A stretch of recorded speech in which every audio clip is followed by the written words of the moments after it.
شمائل ترمذی کا باب نمبر 52 آج شروع کیا جائے گا، جس میں حضور اقدس صلی اللہ علیہ وآلہ وسلم کے طرز حیات کا بیان ہوگا۔ حدیث مبارکہ ہے، حضرت سماک بن حرب رضی اللہ تعالی عنہ نے کہا، میں نے حضرت نعمان بن بشیر رضی اللہ تعالی عنہ کو یہ بیان کرتے ہوئے سنا، آج تم لوگ جو چاہتے ہو وہ کھا بھی نہیں لیتے۔ میں نے تمہارے نبی کریم صلی اللہ علیہ وآلہ وسلم کو دیکھا ہے کہ آپ کے پاس عام کھجوریں بھی اتنی نہیں ہوتی تھیں جن کے ذریعے آپ اپنا پیٹ بھر لیں۔ حضرت عائشہ صدیقہ رضی اللہ تعالی عنہا نے کہا، ہم نے نبی کریم صلی اللہ علیہ وآلہ وسلم کے گھر والے ایک مہینہ ایسا گزار دیتے تھے کہ ہم آگ نہیں جلاتے تھے، ہمارے پاس کھانے کے لیے صرف کھجوریں اور پانی ہوتا تھا۔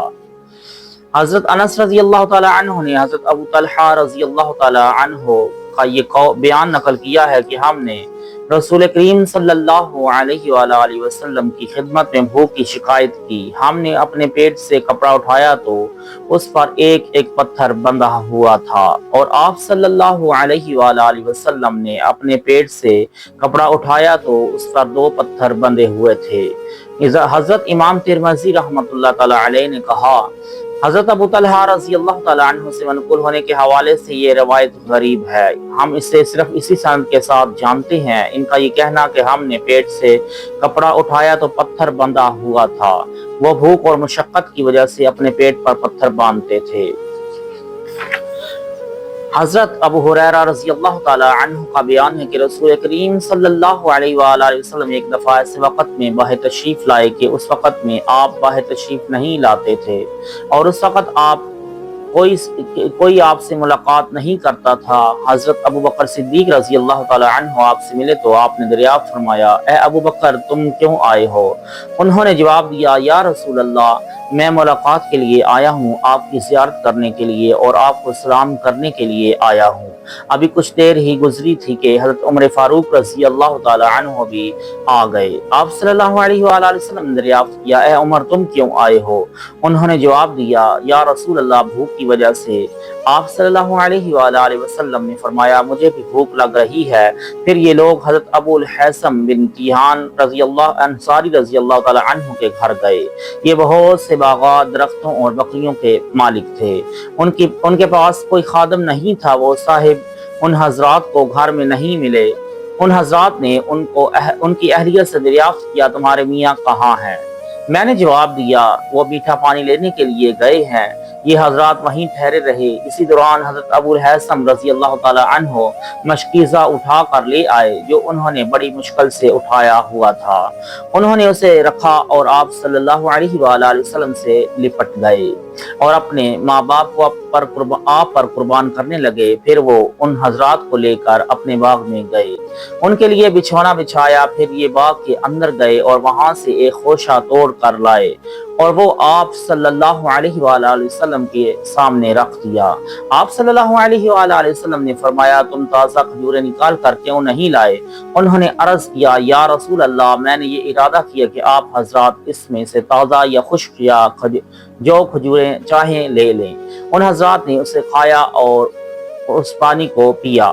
نبی رحمت صلی اللہ علیہ وآلہ وسلم نے فرمایا، اس ذات کی قسم جس کے دستے قدرت میں میری جان ہے، یہ وہ نعمتیں ہیں جن کے بارے میں قیامت کے دن حساب لیا جائے گا، ٹھنڈا سایہ، پاکیزہ کھجوریں اور ٹھنڈا پانی۔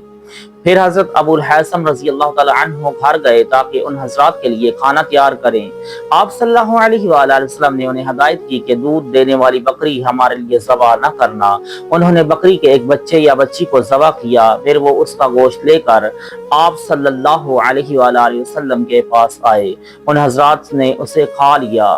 آپ صلی اللہ علیہ وآلہ وسلم نے فرمایا، کیا تمہارے پاس کوئی خادم ہے؟ انہوں نے جواب دیا، جی نہیں۔ آپ صلی اللہ علیہ وآلہ وسلم نے فرمایا، ہمارے پاس کچھ قیدی آئیں گے تو تم میرے پاس آنا۔ پھر آپ صلی اللہ علیہ وآلہ وسلم کی خدمت میں 2 قیدی آئے، ان کے ساتھ کوئی تیسرا فرد نہیں تھا۔ حضرت ابو الحیثم رضی اللہ تعالی عنہ آپ کے پاس آئے تو نبی رحمت صلی اللہ علیہ وآلہ وسلم نے فرمایا، تم ان دونوں میں سے کسی ایک کو اختیار کر لو۔ انہوں نے عرض کیا اے اللہ کے نبی آپ میرے لیے اختیار کر دیں۔ نبی رحمت صلی اللہ علیہ وآلہ وسلم نے فرمایا جس سے مشورہ لیا جائے وہ امین ہوتا ہے، تم اسے لے لو۔ میں نے اسے نماز پڑھتے ہوئے دیکھا ہے، تم اس کے بارے میں بھلائی کی وصیت کو قبول کرو۔ پھر حضرت ابو الحسن رضی اللہ تعالی عنہ اپنی بیوی کے پاس گئے، انہیں آپ صلی اللہ علیہ وآلہ وسلم کے اس فرمان کے بارے میں بتایا تو اس خاتون نے ان سے کہا آپ اس کا حق اسی وقت ادا کر سکتے ہیں جو رسول کریم صلی اللہ علیہ وآلہ وسلم نے بتایا ہے، جب اسے آزاد کر دیں تو انہوں نے فرمایا یہ آزاد ہے۔ نبی رحمت صلی اللہ علیہ وآلہ وسلم نے فرمایا اللہ تعالیٰ نے جب بھی کسی نبی کو یا کسی خلیفہ کو مبعوث کیا ہے تو اس کے ساتھ دو مشیر ہوتے ہیں، ایک اسے نیکی کا حکم دیتا ہے اور برائی سے روکتا ہے، اور دوسرا اسے برباد کر کے چھوڑتا ہے۔ تو جس شخص کو برے مشیر سے بچا لیا گیا اسے بچا لیا گیا۔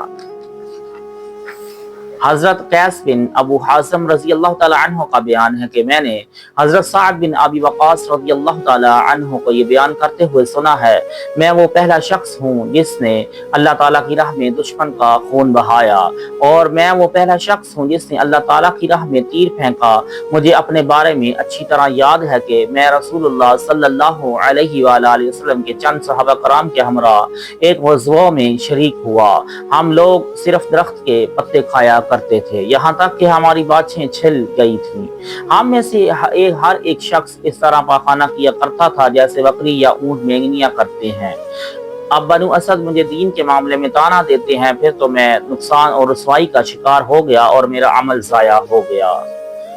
حضرت خالد بن عمیر اور شویس ابو رقاد رضی اللہ تعالی عنہ کا بیان ہے کہ حضرت عمر بن خطاب رضی اللہ تعالی عنہ نے حضرت عتبہ بن غزوان رضی اللہ تعالی عنہ کو روانہ کیا اور انہیں یہ ہدایت کی تم اپنے ساتھیوں کے ساتھ آگے بڑھتے رہنا، جب تم عرب کے آخری علاقے تک پہنچو اور اجمی علاقوں کے قریب ہو جاؤ تو وہاں ٹھہرنا۔ یہ لوگ روانہ ہو گئے، جب یہ مربد پہنچے تو وہاں انہوں نے سفید پتھر پائے۔ انہوں نے دریافت کیا یہ کیا ہے؟ تو لوگوں نے بتایا یہ بصرہ ہے۔ انہوں نے چھوٹے پل پر پہنچنے کے بعد کہا کسی جگہ کا تمہیں حکم دیا گیا تھا؟ ان لوگوں نے وہاں پڑاؤ کیا۔ اس کے بعد انہوں نے طویل حدیث نقل کی ہے جس میں حضرت عتبہ بن غزوان رضی اللہ تعالی عنہ کے یہ الفاظ ہیں مجھے اپنے بارے میں اچھی طرح یاد ہے میں رسول کریم صلی اللہ علیہ وآلہ وسلم کے ساتھ سات ساتھیوں میں ساتواں تھا۔ ہماری خوراک صرف درخت کے پتے تھے جس کی وجہ سے ہمارے منہ زخمی ہو چکے تھے۔ ایک دفعہ مجھے ایک چادر ملی، میں نے اسے اپنے اور حضرت سعد رضی اللہ تعالی عنہ کے درمیان تقسیم کر لیا۔